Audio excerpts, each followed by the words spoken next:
কিছু ভয়, কিছু রহস্য, কিছু রোমাঞ্চ ও কিছু রক্তাক্ত গল্পের ডালি নিয়ে হাজির হলাম ভৌতিক গল্প সংকলন প্রেত কক্ষ।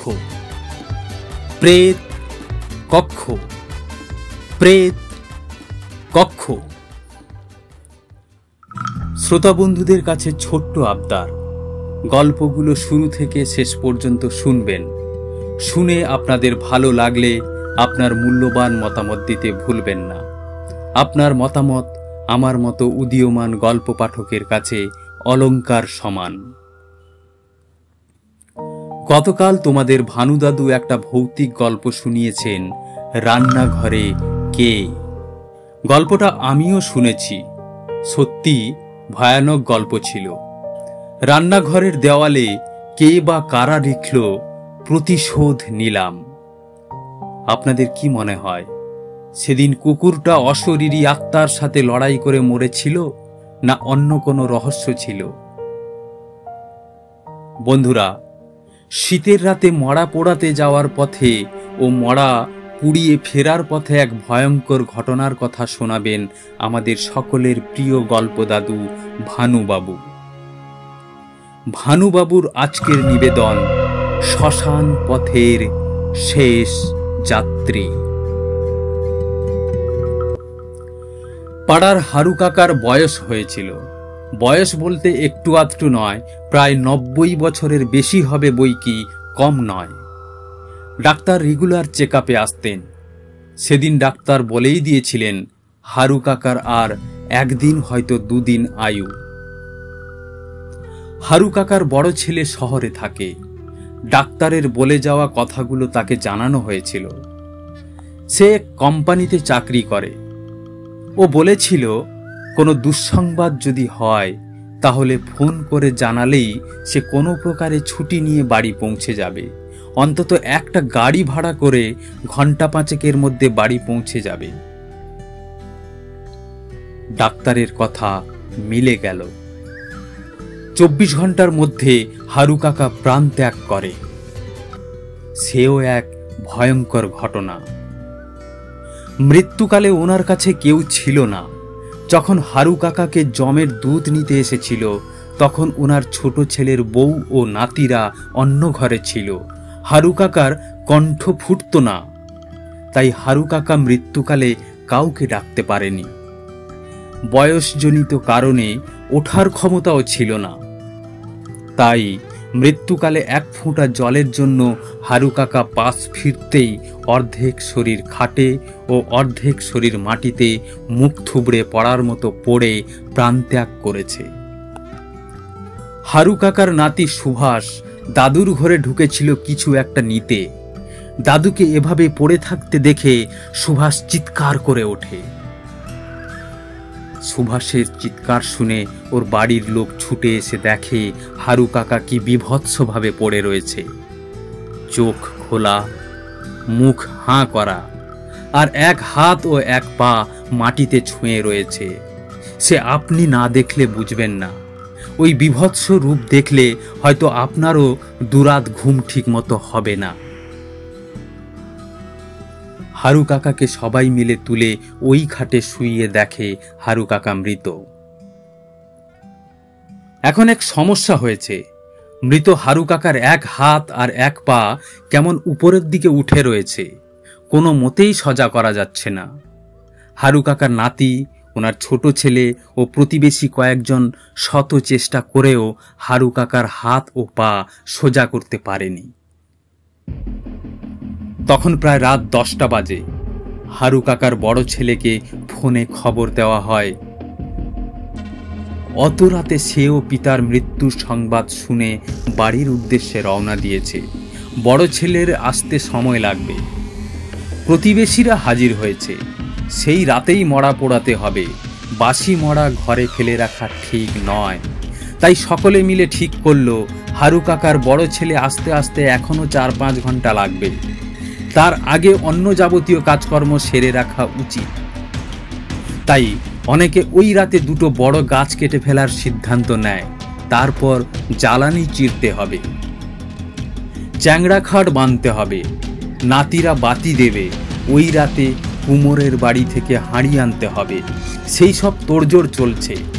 যে যার দায়িত্ব সে পালন করছে।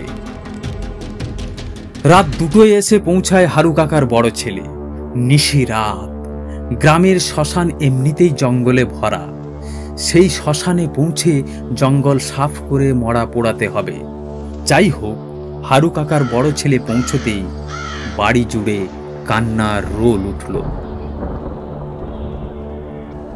অনেকে বলল, এই গভীর রাতে মরা পোড়াতে যাওয়া ঠিক হবে না। শীতের রাত। লোকজন যারা এসেছিল ওদের অর্ধেকের বেশি হারু কাকার বিকৃত রূপ থেকে ভয়ে পালিয়েছে। তাছাড়া ওই গভীর রাতে মরা পোড়াতে যাওয়াটাও ঠিক নয় ভেবে পালিয়েছে। আবার কেউ কেউ বলল, বাসি মরা ঘরে ফেলে রাখা ঠিক হবে না। পুরোহিত বলেই দিয়েছে ভোরের আলো ফোটার আগে মরা পুড়িয়ে ফেলতে হবে, নচেত ঘরে অমঙ্গল হবেই। পাড়ার গজেন্দা মরা পোড়ানোয় ওস্তাদ।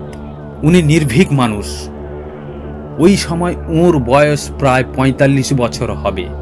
ওই বয়সে এ গ্রাম ও গ্রাম মিলে 45-এর বেশি মরা পুড়িয়ে ফেলেছেন।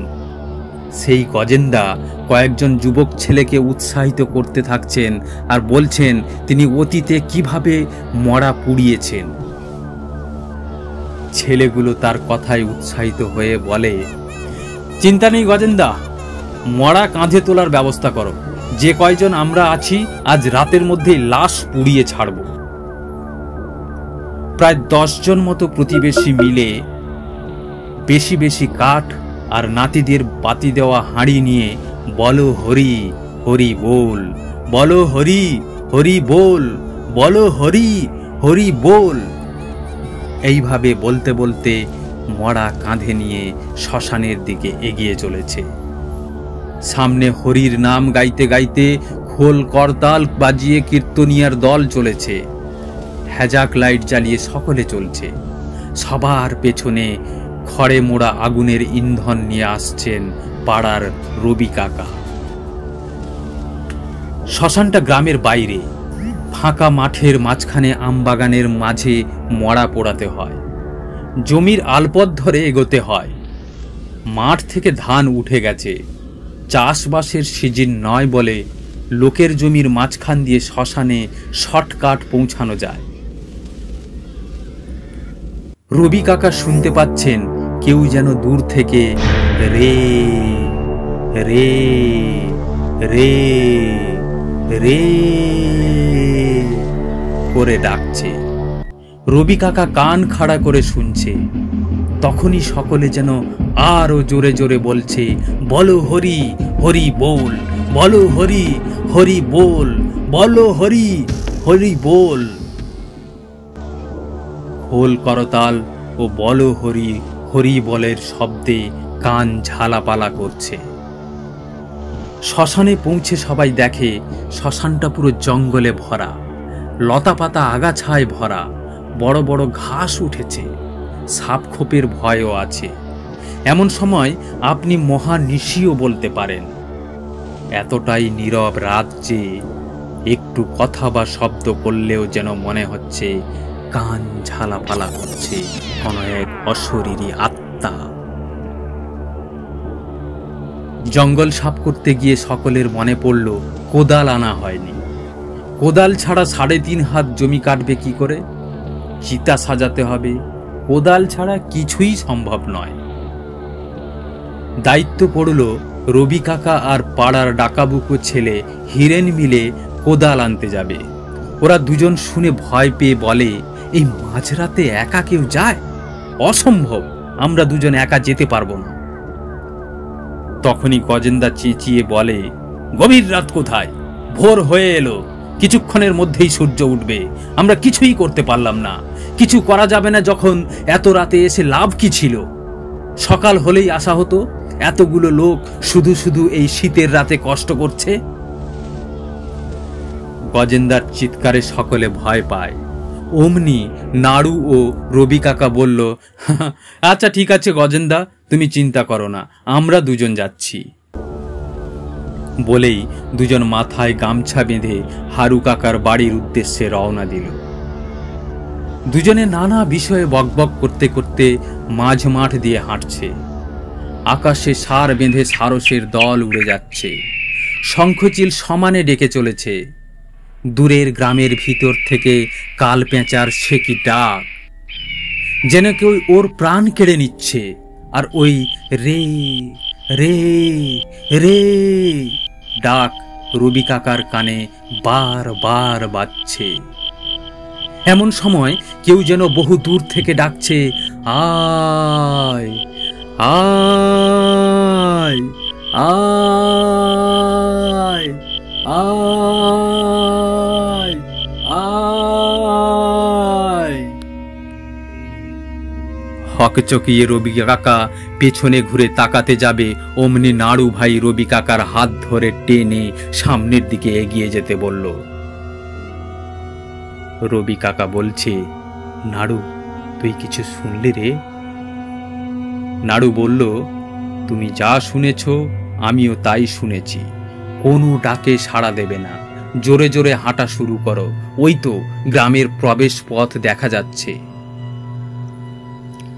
জ্যোৎস্না রাতে ওরা দুজন জোরে জোরে হাঁটছে, অমনি কোথা থেকে চারটে শেয়াল ওদের চারদিক দিয়ে ঘিরে ধরে। ওরা দুজন থমকে দাঁড়ায়। শেয়ালগুলোর চোখ জল জল করছে। ওরা অকুত ভয়। ওদের দুজনের চারদিক দিয়ে ঘিরে ধরা শেয়ালগুলো হুক্কা হুয়া হুক্কা হুয়া হুক্কা হুয়া ডাকতে শুরু করলো। রবি কাকারা যতই হ্যাট হ্যাট হ্যাট হ্যাট হ্যাট করছে, কে শোনে কাহার কথা? এমন সময় নাড়ু মাথা থেকে গামছা খুলে যথেষ্ট তৎপরতার সাথে একটা ঢিল কুড়িয়ে গামছায় বেঁধে বাঁই বাঁই করে ঘোরাতে শুরু করলো। এমন অদ্ভুত আওয়াজ শুনে শেয়ালগুলো দাঁত খিঁচিয়ে এগোতে চেয়েও লেজ গুটিয়ে পালিয়ে যায়। রবি কাকা ও নাড়ু দুজন মিলে বেশ জোরে জোরে পা চালিয়ে গ্রামের মধ্যে ঢুকে পড়ে। গ্রামে গিয়ে ওরা সোজা হারু কাকার বাড়ি পৌঁছায়। তখনও বাড়ির অন্যান্য সদস্যরা জেগে রয়েছে, ঘরে হ্যাজাক লাইট জ্বলছে। ওখান থেকে একটা কোদাল নিয়ে ওরা আবার শ্মশানের উদ্দেশ্যে দ্রুত রওনা দিল। গ্রামের ভিতর থেকে মাঠের দিকে আসতে একজনের একটা বড় পুকুর রাস্তার ধারে পড়ে।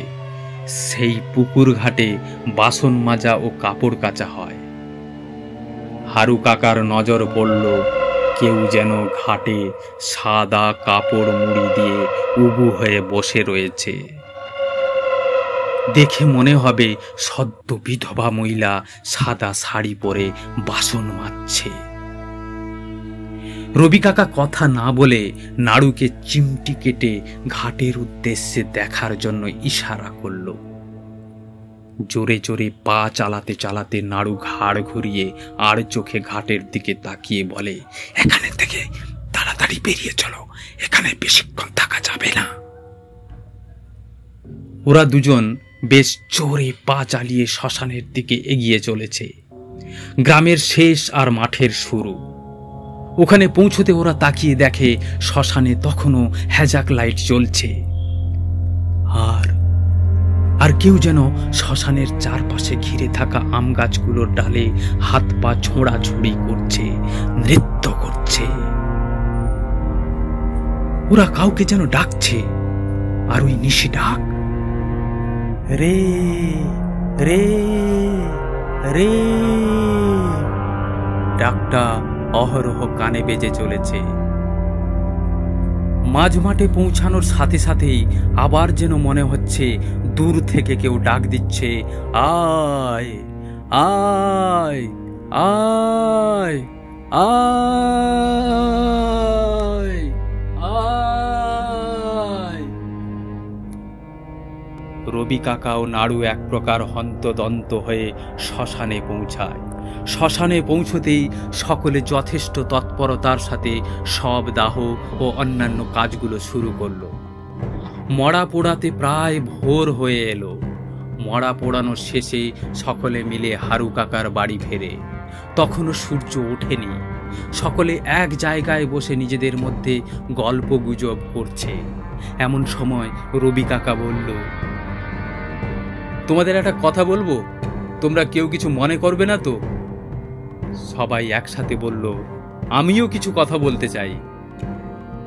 যাই হোক, সকলকে চুপ করে থামিয়ে দেওয়া হয়। রবি কাকা বলল, তোমরা কেউ ওই রে রে রে ডাকটা শুনতে পেয়েছো? তোমরা কেউ আয় আয় আয় ডাকটা শুনতে পেয়েছো? আমি পেয়েছি। তোমরা তো সবাই শ্মশানে হ্যাজাক লাইট জ্বালিয়ে বসেছিলে। আমরা কোদাল আনতে গ্রামে এসেছিলাম। ফেরার পথে শ্মশানের আম গাছগুলোর মাথার দিকে তাকিয়ে দেখলাম কারা যেন লম্বা লম্বা হাত তুলে গাছের ডালে ডালে নাচছিল। সেটা কি তোমরা কেউ দেখেছো? তখনই গজেন্দা বললেন, আমি শুনেছি, কিন্তু এ বিষয়ে ওই মুহূর্তে কিছু বলিনি, কারণ ওই সময় যদি এই সমস্ত কথাগুলো নিয়ে আমরা আলোচনা করতে বসি তাহলে তো সবাই কোন দিকে ছুটে পালাবে তার ঠিক ছিল না। তাই আমি চুপ ছিলাম। অন্যরা, তোমরা হয়তো শুনেছ, তোমরাও হয়তো নিশি ডাক শুনে চুপ ছিলে, কেউ কাউকে কিছু বলনি। তখনই সবাই একসাথে বলে উঠল, ঠিক বলেছ গজেন্দা, আমরাও সবাই শুনেছি। তবে একটা মনে হচ্ছিল, ওই রে রে রে ডাকটা যেন খুবই কাছ থেকে ডাকছিল। আয় আয় আয় ডাকটা যেন অনেক দূর থেকে ডাকছিল। তবে আম গাছের মাথায় ভূতের নৃত্য আমরা দেখিনি। গজেন্দা বললেন, অতীতে এমন অনেক নিশি ডাক শুনেছি। সবাইকে বলেছি এই সময় মন বিচলিত করবে না, লক্ষ্যে এগিয়ে যাবে। সেদিন নিশিরাতে মরা পোড়ানো এক বীভৎস ও ভয়ঙ্কর অভিজ্ঞতা অনেকেরই হলো। ভবিষ্যতে তারা এমন নিশিরাতে মরা পোড়াতে যাবে কি যাবে না, ভবিষ্যৎ কথা বলবে। বন্ধুরা, আজ আমার এই গল্পটি তোমাদের কেমন লাগলো অবশ্যই তোমাদের মূল্যবান মতামত দিয়ে আমাকে জানাবে।